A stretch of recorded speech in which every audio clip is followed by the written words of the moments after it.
mais uma teoria da conspiração agora ganha força com fato plausível.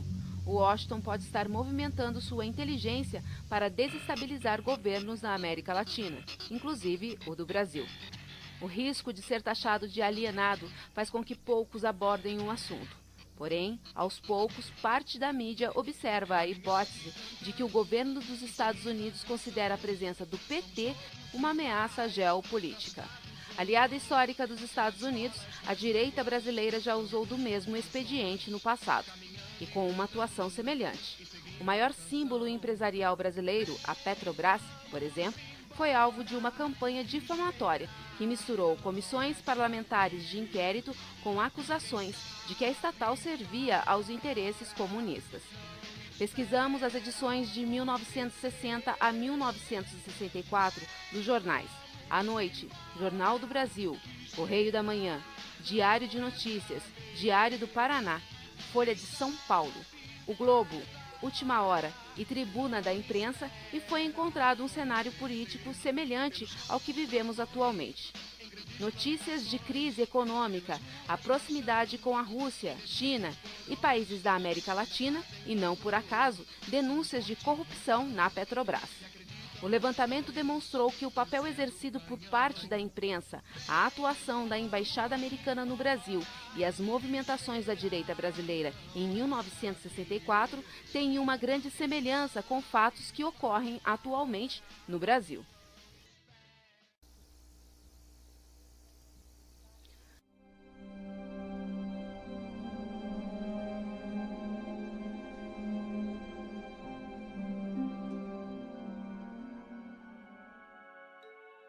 Antes do golpe de 64, em 1961, uma CPI investigou supostas irregularidades na construção de refinarias da empresa. Era presidida pelo então deputado federal Antônio Carlos Magalhães, que pertencia aos quadros da UDN. A investigação, em cima da estatal brasileira de petróleo, durou cerca de 3 anos. Suficiente para manter o discurso da direita contra Jango, ocupando páginas dos jornais e noticiários de rádio. O fato, além de revelar que a corrupção naquela empresa não começou nos dias atuais, demonstra algo ainda mais emblemático. Atacar a Petrobras desestabiliza o governo federal. Símbolo do nacionalismo, mergulhar a maior empresa brasileira em escândalos torna a opinião pública suscetível ao sentimento de corrupção generalizada. No passado, funcionou como um dos ingredientes para desestruturar o governo de João Goulart, presidente que assumiu o mandato após a renúncia que fora deposto em 1964, após uma intensa onda de desarticulação política que envolveu o Congresso Nacional, manifestações nas ruas, uma campanha de combate à corrupção e discursos anticomunistas. Um relatório da CPI foi divulgado às vésperas do golpe de 64.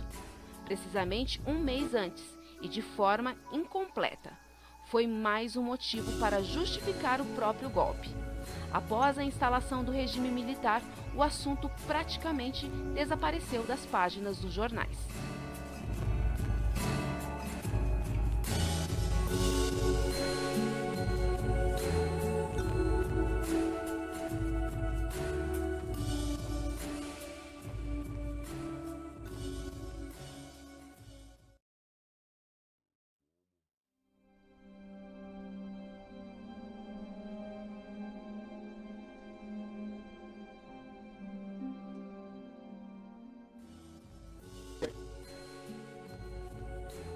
Dentro do processo de tornar público arquivos secretos americanos, decorridos de 50 anos dos fatos que geraram os documentos, recentemente o governo dos Estados Unidos disponibilizou gravações e informações sobre o período que antecedeu o golpe de 1964 no Brasil.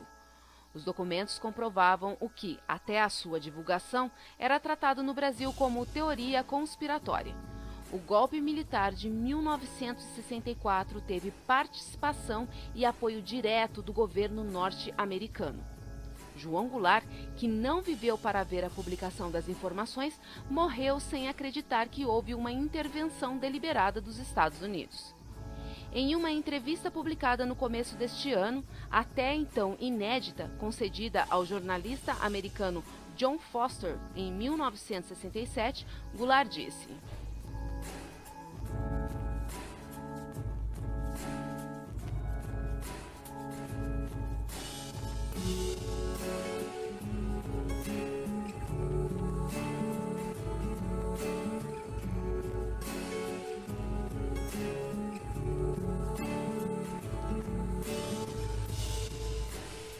a história provou que Goulart estava errado.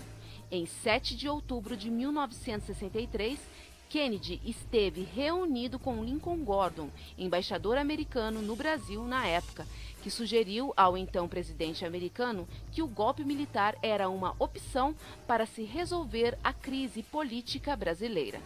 Nas gravações, Kennedy perguntou, referindo-se a João Goulart: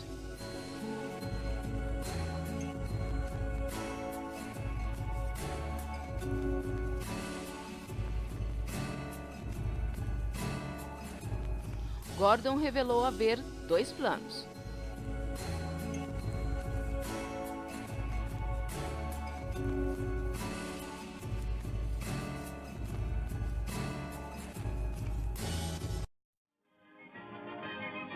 Estamos na base aérea de Washington, momentos antes da chegada do presidente do Brasil. Por uns dias, a atenção dos povos americanos esteve fixa nesta visita entre Goulart e Kennedy. 2 meses antes, em agosto de 1963, a Embaixada dos Estados Unidos no Brasil encaminhou um telegrama ao Departamento de Estado em Washington. O documento levava a seguinte afirmação de Lincoln Gordon: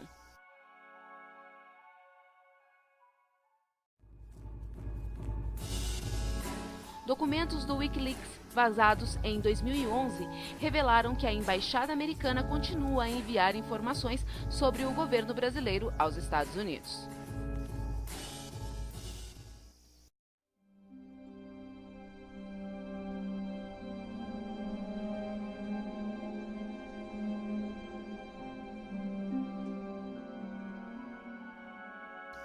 Um dos políticos que já colaborou secretamente com o governo dos Estados Unidos é ninguém menos que o atual deputado federal pelo PSB e ex-senador do Piauí pelo PFL, Heráclito de Souza Fortes. Em documento secreto da Embaixada Americana, datado de 13 de novembro de 2007 e enviado à CIA, Serviço de Inteligência Norte-Americano, NSA, Agência de Segurança Nacional dos Estados Unidos, e ao Departamento de Energia dos Estados Unidos, o então senador, que era presidente da Comissão de Relações Exteriores e de Defesa Nacional do Senado, repassou informações sigilosas para Washington e instigou uma ação de intervenção mais dura no Brasil. O relatório, identificado como 07 Brasília 2132, o Triângulo Irã, Rússia, Venezuela ameaça a instabilidade regional. Foi escrito pelo então embaixador dos Estados Unidos no Brasil, Clifford Sobel, a partir de um diálogo entre ele e o ex-senador do Piauí e atual deputado federal pelo PSB. Pelo relatório, Heráclito ligou para Clifford no dia 5 de novembro de 2007 e pediu um encontro urgente para tratar de uma questão que não poderia ser discutida no telefone. Fortes encontrou com o embaixador naquele mesmo dia à tarde e o encontro continuou na manhã seguinte. O relatório tem uma seção denominada Ligando os Pontos, em que há um resumo do que disse Heráclito Fortes. O relatório é complexo, mas versa sobre compra de armas russas, esquerdismo venezuelano, boliviano e peruano e o fato de a diplomacia venezuelana com o Brasil se tornar cada vez mais comercial, levando grandes empresas brasileiras para aquele país, o que, segundo Heráclito, favorecia o que ele chamou de causas populistas no Brasil. Em resumo, Heráclito demonstrou sinais preocupantes de que o Brasil se aproximava da Rússia, do Irã, da Venezuela, aumentando a influência desses países na região, mutuamente se reforçando. O embaixador Clifford comunicou que as preocupações de Fortes estão paralelas com relatórios elaborados que apontam a compra de armas pela Venezuela, a falta de defesa brasileira moderna, o aumento de diplomatas venezuelanos no Brasil e o financiamento de círculos bolivarianos e organizações populistas. O documento, classificado como secreto, foi encaminhado à CIA e ao NSC, Conselho de Segurança Nacional dos Estados Unidos.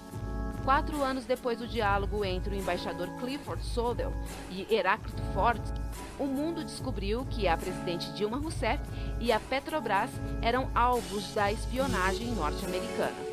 O monitoramento de ligações e correspondências de parte do governo federal e da estatal brasileira do petróleo era feito pela NSA dos Estados Unidos.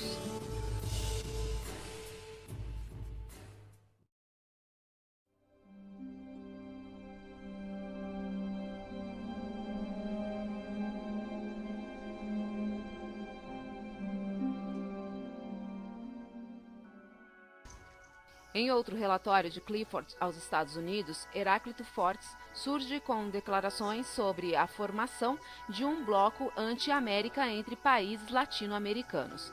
Nas palavras do embaixador, o diplomata iraniano faz lobbying para o Brasil participar de um bloco anti-América, o que, na opinião de Fortes, já inclui Bolívia, Equador e Venezuela. O Sheikh Attar, diplomata iraniano, disse a Fortes que ele também estava falando com a Argentina sobre o bloco. O documento, classificado como secreto, é datado de 18 de abril de 2008. Está identificado como 08 Brasília 526 no Wikileaks. As declarações de Heráclito Fortes, devido ao cargo que ele ocupava, o de presidente da Comissão de Relações Exteriores e de Defesa Nacional do Senado, tinha peso suficiente para serem consideradas por Washington. 2 anos depois do primeiro diálogo entre Heráclito e Clifford, os Estados Unidos começavam a modificar sua política internacional com relação à Venezuela. A Argentina, assim como o Brasil, passa por uma grave crise na sua economia e política. As relações Estados Unidos e Rússia ficaram estremecidas e atingem agora um dos piores momentos da história. Em comum, o fato de todos esses países que foram citados por Heráclito acabarem, de uma certa forma, alvo dos Estados Unidos.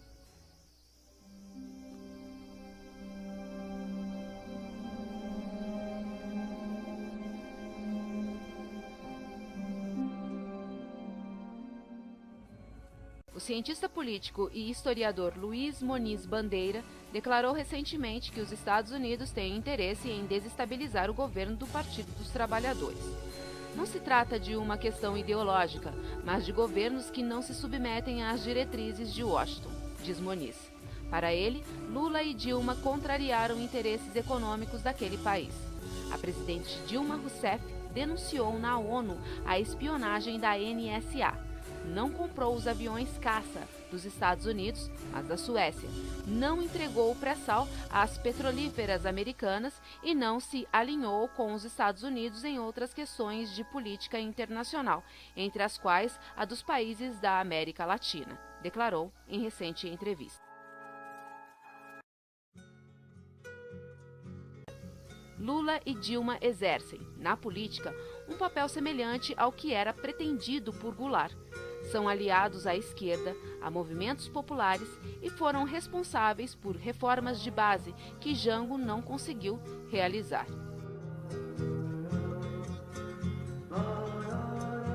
Na década de 60, as informações do embaixador americano no Brasil serviram para os Estados Unidos traçarem sua intervenção no país e foram utilizadas para derrubar João Goulart.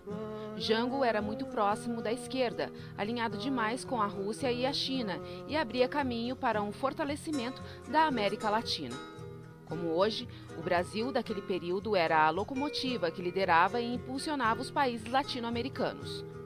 O petróleo era um dos focos das disputas geopolíticas, assim como a abertura de novos mercados econômicos. Não por coincidência, os elementos presentes das informações graciosas fornecidas por Heráclito Fortes são os mesmos da década de 60. Petróleo, esquerdismo, relações com a Rússia e China, o temor de governos democráticos populares e o fortalecimento do Brasil e dos países da América Latina. Se o governo dos Estados Unidos está, novamente, manipulando a atual conjuntura política do Brasil, o Washington não dirá. Apenas o tempo vai dizer, daqui a 50 anos.